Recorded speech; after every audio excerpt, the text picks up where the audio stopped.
এত ভোট আপনারা দিবেন, আমি ভোট দিবেন জানতাম, কিন্তু এত ভোট দিবেন আমার বিশ্বাস ছিল না আমার। তারপরে আমি শুনেন, এক কথা শুনেন শুনেন, আমি প্রথমেই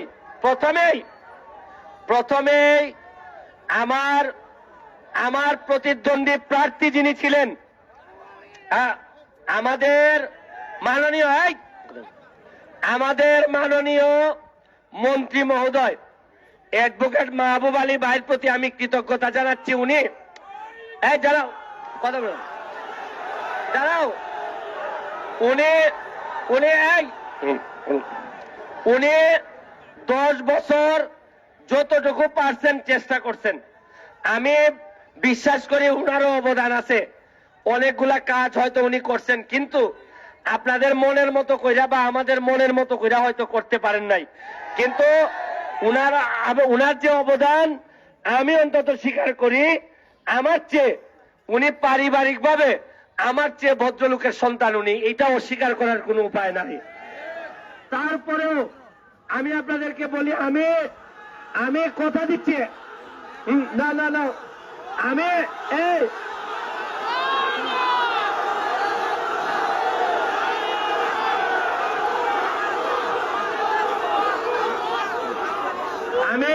দাঁড়াও কথা বলবো, আমি কথা দিচ্ছি উনাকে, উনার বুদ্ধি এবং পরামর্শ নিয়েই যে সব জায়গায় উনি কাজ করেন নাই, উনার সাথে পরামর্শ করে আমি, যেহেতু আমরা দুইজন একই জায়গায় কোর্টে প্র্যাকটিস করি, আমার সিনিয়র উনি, আমার বয়সে সিনিয়র, আমার প্র্যাকটিসে সিনিয়র, উনার সাথে করে নিয়েই শুনেন, আমি উন্নয়নের স্বার্থে, সোনারঘাটের উন্নয়নের স্বার্থে এইবারের নির্বাচনে যিনি আমার চরম বিরোধিতা করছেন তার সাথেও আমার বন্ধুত্ব করতে কোনো আপত্তি নাই।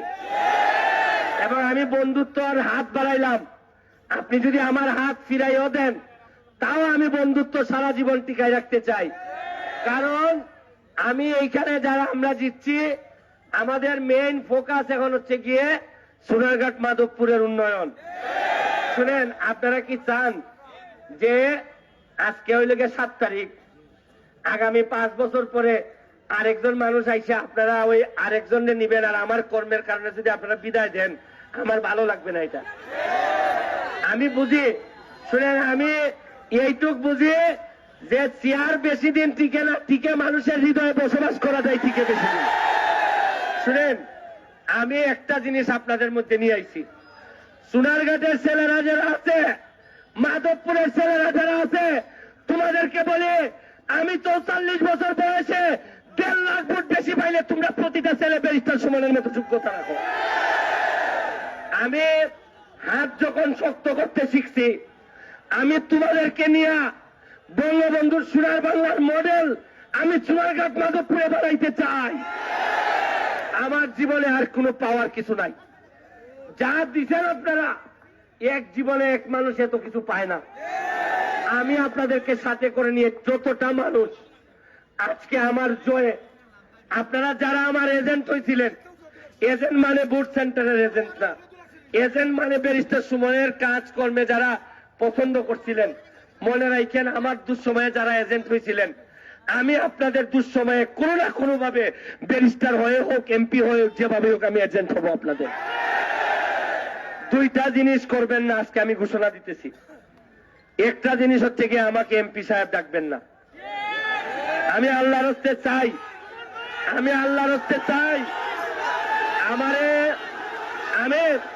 আমি দুইটা জিনিস করবেন না। আমি আল্লাহর হস্তে চাই, যারা আমার বড় সুমন ডাকবেন, যারা আমার ছোট ব্যারিস্টার ভাই সুমন ভাই, যা মন ধরে ডাকবেন।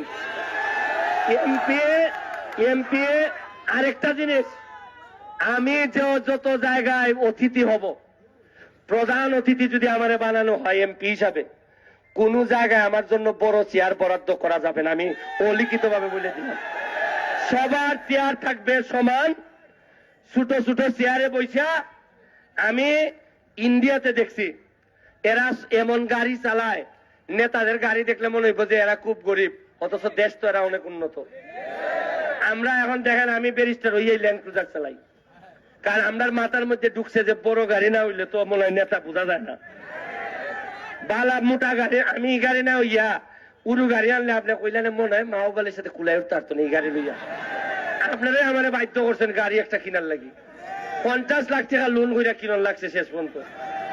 আমি আমার পরবর্তী যে নেতা আইব এরার লাগে আমি চাইতাছি যে খরচ কমাইবার লাগি, খরচ কমাইয়া নেতা হন।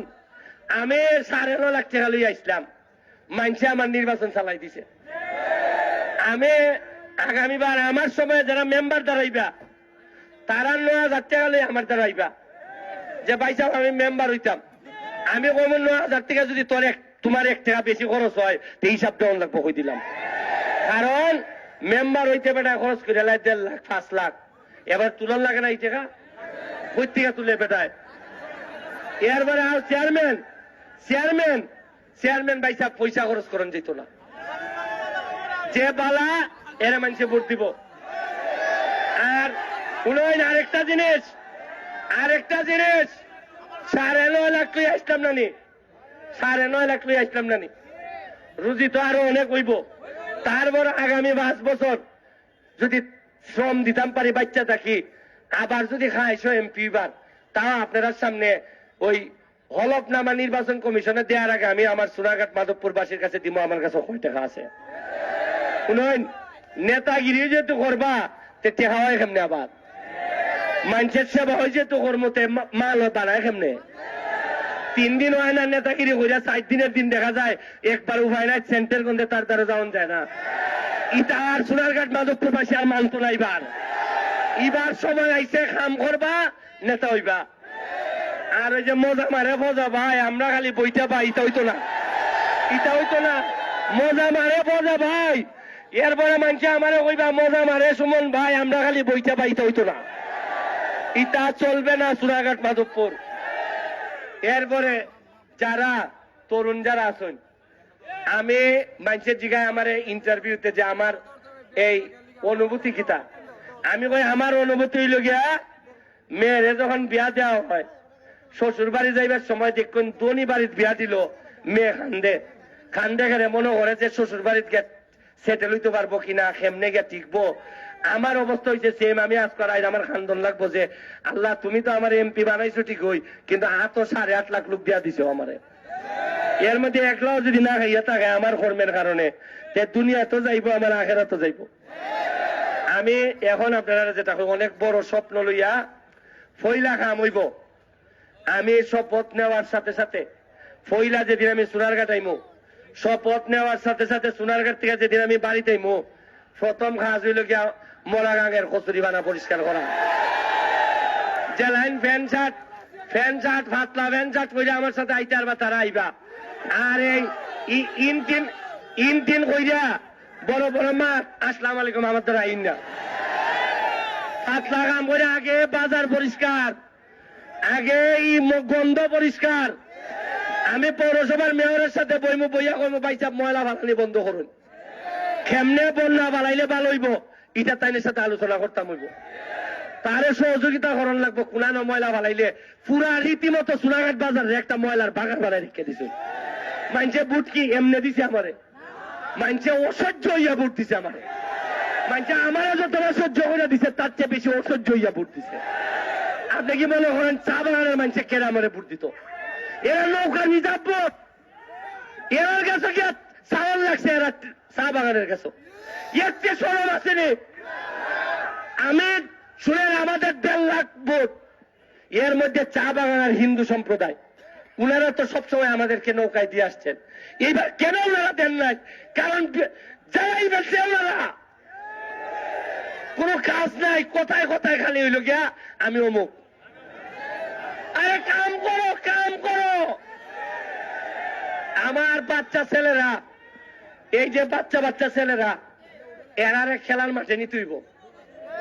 আমি খেলার মাঠে নেওয়ার জন্য যা যা লাগে আমি প্রথমেই মিনিমাম শপথ নিয়ে আসার সাথে সাথে 5 লাখ টাকার ফুটবল নিয়ে আসবো, মাঠে মাঠে খালি ফুটবল দেওয়ার জন্য। আমার মরাগাং পরিষ্কার হবে 1 সপ্তাহে, পরিষ্কার করে এইখানটা নৌকা চলতো। আমরা তালই মা ওই বিআই বিআইন সোনারঘাটের বাইরে যারা আইবা তারা এখানে নৌকা ঘুরাইতা নৌকা দিয়া সোনারঘাটের ভোলা 80 টাকা না এটা 90 টাকা তোলা অঙ্কা। আর মনে রাখো আমি ব্যারিস্টার সুমন, আমার সোনারঘাট মাধবপুরের কোন লোকের উপরে কোনোভাবে যদি অন্যায় ভাবে কিছু হয় আমি ব্যারিস্টার সুমন থাকতে মনে রাখো অত সহজ হইত না। এখন আপনার কাছে যেটা কই, আমি আমার যারা নৌকার যারা বন্ধুরা আছেন, আমি নৌকার ইগলের মধ্যে কোনো পার্থক্য নাই। আজকের পরে ইগলার নৌকা একাকার হয়ে আবার নৌকা হয়ে গেছে। আমি যারা আমার নৌকার পক্ষে ছিলেন আমার বিরুদ্ধে ছিলেন না। আপনারা কিন্তু খেয়াল করেন, যারা আমার বিপক্ষে ছিলেন তারা কিন্তু আমার বিরুদ্ধে ছিলেন না, তারা নৌকার পক্ষে ছিলেন। আমি সম্মান জানাই। এখন যেহেতু আমি আপনাদের ছেলে, আপনারা আমারে গ্রহণ করেন, আমি আল্লাহর রাস্তায় আপনাদের কাছে চাই। আর আমি যদি কোনো ভুল ভ্রান্তি করে থাকি আল্লাহর রাস্তায় আমারে আপনারা ক্ষমা করবেন। আমি সোনারঘাট মাধবপুরের স্বার্থে আপনাদের সহযোগিতা কামনা করতেছি, আপনাদেরকে নিয়েই সংসার করতে চাই। আমি যারা নৌকার না, আওয়ামী লীগের না, যারা অন্য দলের আছেন তাদের প্রতি আমি আল্লাহর রাস্তায় চাই। আমি শুধু আওয়ামী লীগের নেতা না, আমি সারা এখন যদি এমপি বানান তাহলে সোনারঘাট মাধবপুরের প্রতিটা মানুষের এমপি। আমি প্রতিটা মানুষের ভালো মন্দ আমার দেখা লাগবে। কোন দলের কারণে আমি আরেকটা লোকের প্রতি অন্যায় করতে পারবো না, আমার পক্ষে সম্ভব না। আমি আমার দল আমার জীবন দিব, কিন্তু তাই বলে আমি অন্যজনের প্রতি অন্যায় করতে পারবো না। আমি আপনাদের কাছে আল্লাহর রাস্তায় চাই, এমনি মানুষের কষ্ট দিলাইছি। প্রথম দিনে আমি এখানে আসার কথা না, ও নির্ধারিত আমার বাড়ি ঘর দেখতেছি বাইঙ্গে লইতেছি। আমার বই না কইতেছে আমি কই যাইতাম আমরা অঙ্কা, আমি কই আমি বাড়ি যাই তোমরা থাকো, ওই আইয়া আটা ইয়া তোমরা এইখান পর্যন্ত আনছি। এখন আল্লাহর রাস্তায় চাই, এখন কালকের থেকে ঘাস শুরু হইব। আর আল্লাহর রাস্তায় দুইটা জিনিস করবা না, আমারে কেউ ফুলের মালা দিবা না প্লিজ। আমি একটা আল্লাহর রাস্তায় আপনার কাছে চাই, ফুলের টাকা যেটা চাইতে, একটা ফুলের দাম কত 150-100 টাকা না। আমি কই উনয়ন যারা আইন 8-10টা আমি আর নিমু জেলায় আইন নিছুন, কিন্তু কালকে সকাল থেকে আমারে যদি ফুলের মালা দেন আমি কিন্তু মাইন করবো।